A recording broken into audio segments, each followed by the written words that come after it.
1500 ईसाई पूर्व के आसपास मध्य एशिया से एक समूह जिसे आर्य कहा गया, उन्होंने भारत पर आक्रमण किया और सिंधु घाटी की मूल सभ्यता को या तो नष्ट किया या अपने में मिला लिया। तो इस विचार ने लंबे समय तक भारतीय इतिहास के मूल को एक बाहरी दृष्टिकोण से देखने की कोशिश की। भारत कोई सो कॉल्ड कल्चरल इंपोर्ट या रचनात्मक दुर्घटना नहीं है, बल्कि यह एक सभ्यता राष्ट्र और सिविलाइजेशनल नेशन है। एक ऐसा राष्ट्र जो नदियों, दर्शन, संस्कृति और आध्यात्मिकता के आधार पर पनपा।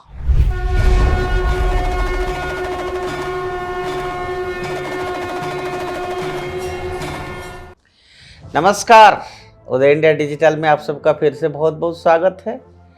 और आज भारतीयता का शंखनाद में फिर एक ऐसा बात लेकर आया हूं जो आपको बहुत आनंदित करेगा, अच्छा भी लगेगा, क्योंकि बातें भारतीयता का मैं वो करता हूं जो हमारा संस्कृति के साथ जुड़े हुए हैं और हमारा ही इतिहास का सत्यता के ऊपर हमेशा मैं बात करता हूं। और यही हमारा लक्ष्य है, भारत और भारतीयता और भारतीयता का शंखनाद, ये हमारा हमेशा मोटो रहता है।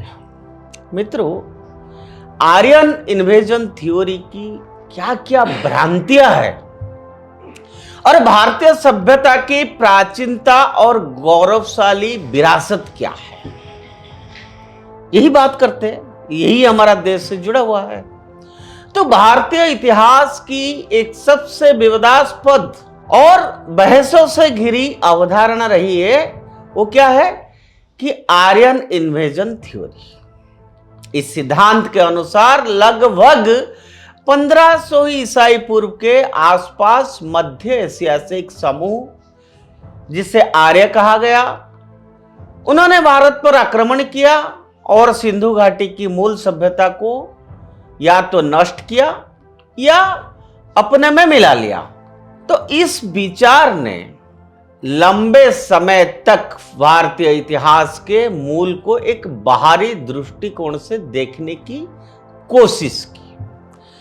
लेकिन अब यह स्पष्ट हो चुका है कि यह सिद्धांत न केवल ऐतिहासिक तथ्यों से दूर है, बल्कि एक कॉलोनियल माइंडसेट का उत्पाद भी है, जो भारत की आत्मगौरव और सांस्कृतिक विरासत को नीचा दिखाने का प्रयास करता है। सिंधु घाटी सभ्यता, जो लगभग 7000 ईसा पूर्व से 1500 ईसा पूर्व तक विस्तृत रही, अत्यंत उन्नत और शहरी सभ्यता थी। हड़प्पा, मोहनजोदड़ो, रखीगढ़ी, धोलावीरा जैसे नगरों में न केवल अद्वितीय जल निकास प्रणाली थी, बल्कि योजनाबद्ध नगर योजना, व्यापारिक नेटवर्क और सामाजिक संरचना का भी स्पष्ट दिखाई देती है। यह सब किसी असभ्य स्थानीय जनजाति की कहानी नहीं, बल्कि एक विकसित सभ्यता की गवाही देती है। इससे भी महत्वपूर्ण बात यह है कि भारतीय सभ्यता की निरंतरता अविरल रही है। सिंधु घाटी सभ्यता, वैदिक संस्कृति, महाजनपद युग, मौर्य, गुप्त, चोल और फिर मध्यकालीन और आधुनिक भारत, इन सभी कालों में एक सांस्कृतिक एकता और दार्शनिक निरंतरता देखी जा सकती है। यह निरंतरता ही इस बात को सिद्ध करती है कि भारत कोई सो कॉल्ड कल्चरल इंपोर्ट या रचनात्मक दुर्घटना नहीं है, बल्कि यह एक सभ्यता राष्ट्र और सिविलाइजेशनल नेशन है।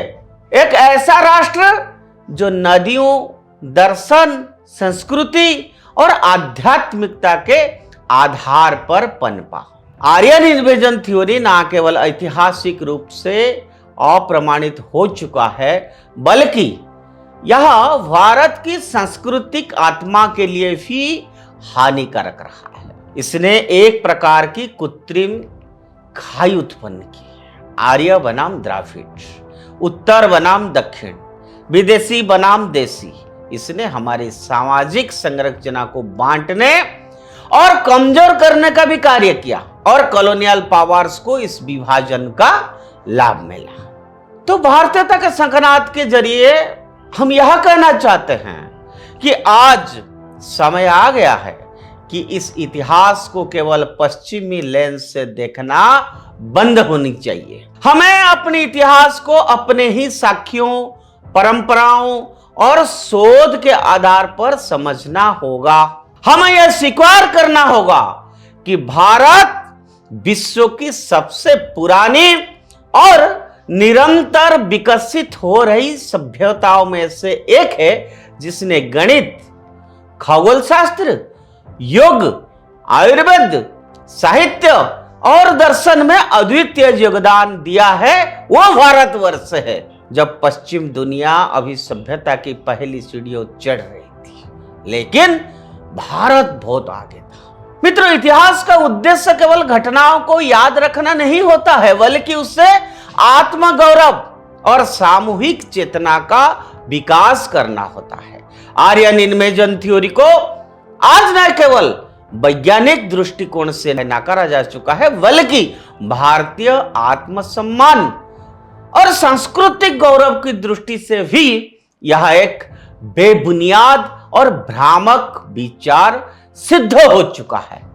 हमें चाहिए कि हम अपने बच्चों को वही इतिहास पढ़ा है जो प्रमाणित है, जो हमारे मूल्य से जुड़ा है और जो भारत को केवल एक भूगोल नहीं बल्कि एक संस्कृति की चेतना के रूप में प्रस्तुत करता है। आर्य भारत के बाहर से नहीं आए थे, वे यहीं के थे और भारत आज भी उसी सभ्यता की सततियों से भरा हुआ है। यही सच्चाई भी है मित्रों, और यही हमारी असल पहचान है। यही बात मैं आपके सामने आज रखना चाहता हूं और आज फिर से मैं आप लोगों को भी रिक्वेस्ट करूंगा कि ये बातें आपको कहीं और सुनने को नहीं मिलेगा।